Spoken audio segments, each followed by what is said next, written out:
पाकिस्तान के Asia cup squad में दो बड़ी तब्दीलियां कर दी गईं। पाकिस्तान का नया 18 रुकनी स्क्वाड एशिया कप 2023 के लिए सामने आ गया। दो बड़ी तब्दीलियां पाकिस्तान के स्क्वाड में कौन कौन सी हुई हैं, आइए जान लेते हैं इस वीडियो में।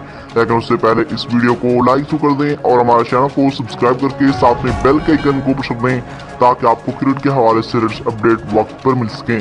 तो फ्रेंड्स, पाकिस्तान क्रिकेट बोर्ड ने आखिरकार 18 रुकनी स्क्वाड का ऐलान किया है और दो बड़ी तब्दीलियां इसमें की हैं।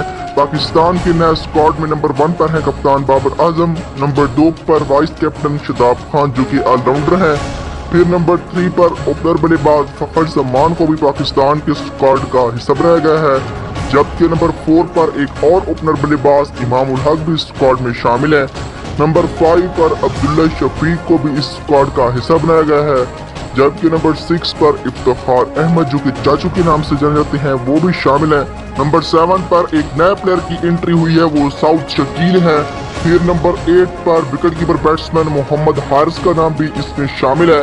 नंबर 9 पर पाकिस्तान टीम के ऑलराउंडर मोहम्मद नवाज को भी इस लिस्ट में शामिल किया गया है, जबकि नंबर 10 पर राणा फहीम अशरफ भी एशिया कप स्क्वाड का हिस्सा है। नंबर 11 पर उभरते हुए स्टार सलमान अली आगा भी इस स्क्वाड का हिस्सा है। नंबर 12 पर लेग स्पिनर बॉलर उसामा अमीर को भी इस स्क्वाड में जगह दी गई है। नंबर 13 पर मोहम्मद वसीम जूनियर भी पाकिस्तान के एशिया कप स्क्वाड का हिस्सा है।